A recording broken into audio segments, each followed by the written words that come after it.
আসসালামু আলাইকুম রহমতুল্লাহি ওয়া বারাকাতুহু। দেশ ও প্রবাস থেকে যারা ভিডিওটা দেখতেছেন, আজকের ভিডিওটা খুবই গুরুত্বপূর্ণ বিলিং এর জন্য।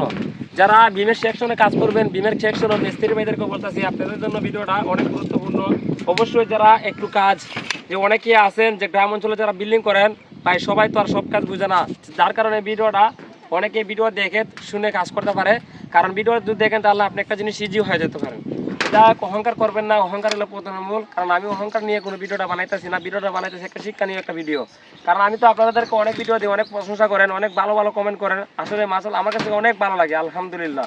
তো যাই হোক ভাই, এখন আমি যে বিমের সেকশনটা আপনাদেরকে বোঝাবো L/3 L/4, এই জিনিসটা আপনাদেরকে একটু সহজভাবে আমি বুঝাই দিই। আপনারা যদি এই জিনিসটা দেখেন তাহলে আপনারা সহজেই কাজটা শিখতে পারবেন। দেখেন আমি যে জিনিসটা আপনাদেরকে এখন বুঝাবো, যে আমার L/3 L/4 কোন ক্ষেত্রে ব্যবহার করা হয়। যে একটা বিমের সেকশন খুবই গুরুত্বপূর্ণ একটা জিনিস, যে একটা বিমের সেকশন কিন্তু খুবই গুরুত্বপূর্ণ একটা জিনিস। এখন আমি এই যে দেখেন এই সাইডে যে আমি টান দিব, টান দেওয়ার পরে আমার এই জায়গাটা আছে 18 ফিট। এখন এই জায়গাটা যদি আমার 18 ফিট থাকে তাহলে আমি সেক্ষেত্রে আমি কি করব, 18 ফিট দিয়ে আমি L/3 যদি দেওয়া লাগে তাহলে আমি 3 ভাগ করবো। আর 3 ভাগ যদি করি তাহলে আমার L/3 আমার কোন সাইডেতে পড়বে। এটার মধ্যে কিন্তু একটা বিমের মধ্যে L/3ও আছে, আবার L/4ও আছে।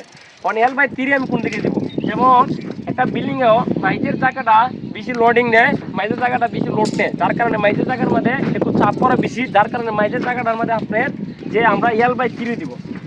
L/3 যদি আমি দেই, এই যে এদিকে আইন ক্যামেরাম্যান, এদিকে আইন, যে L/3 যদি দেয় তাহলে আমার এখানে দেখেন এই যে 6 ফিট আছে। এখন এটা কিন্তু আমার L/3 আমি ব্যবহার করছি, এখানে আমি 6 ফিট দিছি। এখন আমি দেখাবো আপনাকে যে L/4 যদি আমি দেই তাহলে এই 18 ফিটে যদি আমি ভাগ করি তাহলে আমার এই 4.5 ফুট করে পড়ে। 4.5 ফুট করে যদি পড়ে তাহলে আমি 4টে ভাগ করতে হবে। L/4 হলে 4 ভাগ, আর L/3 হলে 3 ভাগ। 3 ভাগে কিন্তু 6 ফিট আমি দিয়ে দিচ্ছি এদিকে আপনাদেরকে দেখালাম। আর এদিকে আমি যে জায়গাটা দিলাম, এই জায়গাটাতে আমার অবশ্যই 4 ফিট দিতে হবে। এটা আমি L/4 ব্যবহার করছি। কেন ব্যবহার করছি এটা আপনাদের কাছে প্রশ্ন। এই সাইডে ব্যবহার করার কারণ হলো একটি, যে এই সাইডের থেকে আপনার লোডটা থাকে কম। কেন থাকে কম? সাইডে আর হলো মিডিলে কিন্তু লোডটা বোর্ডিং করে বেশি, যার কারণে মিডিলে রড কলম সাইজ বড়, পেজের সাইজ বড়, সব কিছু সাইজ বড় থাকে। কারণ এই বিল্ডিংয়ের মাঝখানে যে কলমটা দিছে, কলমটা হলো আপনার এই 2 তলা বাড়ি অনুযায়ী, ডুপ্লেক্স বাড়ি অনুযায়ী এখানে যে 18 ফিট আছে, যে গ্যাপের অনুযায়ী কলম দেওয়া হয়েছে, বেজ দেওয়া হয়েছে। কিন্তু সেক্ষেত্রে আপনি যে এখানে যে L/3 যে বিমের ক্ষেত্রে যে রডটা ব্যবহার করছেন, সেটাও কিন্তু এই মানে সেকশন হিসাবে, সেকশন অনুযায়ী কিন্তু এটা দেওয়া হয়েছে। তা আপনাদেরকে আমি যে জিনিসটা বলবো, ওই যে দেখেন এখানে একটা জিনিস আপনাদের চাই, এই যে চান এখানে যে আপনাদের তলের যে রডটা ব্যবহার করছি, এই যে তলের রডটা ব্যবহার করছি, এই যে রডটা অনেকেই এই যে কলম আছে না, কলম থেকে আপনারা এই যে কলম আছে না, এই কলম থেকে অনেকে 1.5 ফিট দূরে দেন, অনেকে 2 ফিট দূরে দেন, যে অনেকে আবার 2.5 ফিট দূরে দেন। আসলে এই কাজটা কিন্তু খুবই সঠিক, কারণ এই কাজটা খুবই সঠিক, কারণ এই কাজটা আপনারা অবশ্যই করতে হবে। এক্সট্রা বটম নিচে যদি রড ব্যবহার করেন, এই যে রডটা বলা হয় কি জানেন, এই রডটা বলা হয় বটম, নিচের রডটা বলা হয় স্ট্রিট বার। এখানে নিচের যে রডটা 3টে রড আছে এটা বলা হয় স্ট্রিট বার মানে কি জানেন, কলমের ইমাদার থেকে হো ইমাদা হন তো এটা স্ট্রিট। আর এটার বলা হয় এক্সট্রা কাটা বটম, আর এটার বলা হয় উপরটার বলা হয় এক্সট্রা কাটা টপ রড, আর উপরের বলা হয় উপরে বলা হয় স্ট্রিট মেইন রড বলা হয়। উপরে যে 3টে রড আছে ইমাদার থেকে ইমাদার, প্রত্যেকটা জিনিস আপনাদের আগে বুঝতে হবে।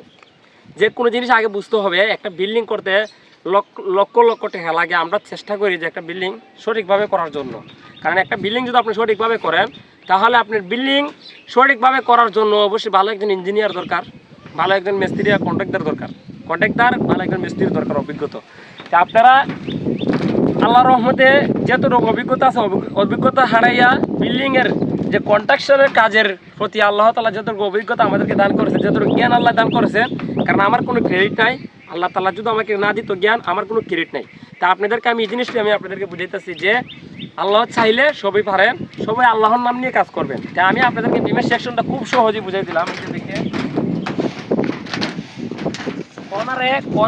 কর্নারটা কিন্তু রোডটাকে কম, যার কারণে কলমের মধ্যে রোড কম, কলমের সাইজ বড়, কিন্তু মাঝখানের যে কলমের যে থাকে রোড থাকে বেশি, সাইজ থাকে বড়। তো সে কারণে প্রত্যেকটা সেকশন আপনি বুঝে শুনে কাজ করতে হবে। কেন মাঝ জায়গার মধ্যে রড বেশি দিল, কেন সাইডে রড কম দিল, এটা আপনারা বুঝতে হবে।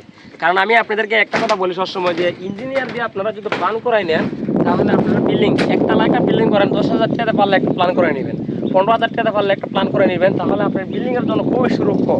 আর অবশ্যই আপনারা যারা ইঞ্জিনিয়ার ব্যবহার করেন, ইঞ্জিনিয়ার যদি ব্যবহার করেন, তাহলে আপনার সেক্ষেত্রে বিল্ডিং আপনার অনেক ভালো থাকে। তাহলে আমি আপনাদেরকে আজকাল যে ভিডিও যে মেন টপিক হলো যে আমি বিমের সেকশন নিয়ে কথা বলবো। আর অবশ্যই বিমের মাঝে আপনারা এই রিংটা ব্যবহার করবেন। এই যে এদিকে আসেন, ক্যামেরাটা নিয়ে আসেন, এই যে রিংটা আছে না, এই রিংটা আপনারা ব্যবহার করবেন। এই রিংটা যদি ব্যবহার করেন, আমার এখানে বিমের হাইটের অনুযায়ী রিং ব্যবহার করতে, আমার ঝুলন্ত বিম 10, যদি ঝুলন্ত বিম 15 হয় অবশ্যই 2টা রিং ব্যবহার করতে হবে, ঝুলন্ত বিম যদি 18 হয় অবশ্যই 3টে রিং ব্যবহার করতে হবে।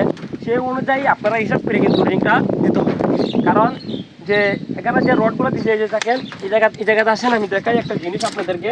এই যে এখানে জায়গা কিন্তু 8 ইঞ্চি আছে। এই যে আমার এখানে এক্সট্রা টপ রড থেকে নিচের যে রডটা আছে না, এখানে 7 ইঞ্চি জায়গা আছে। 7 ইঞ্চি জায়গার মধ্যে কিন্তু আমি যে রডটা আছে না, এই রডটা কিন্তু বাইন্দা দিব, বুঝছেন? কারণ উপরে কিন্তু আমার রড আছে, এই কারণে বাইন্দা দিব রিংটা, যার কারণে আমার একটা রিং দিলেই যথেষ্ট।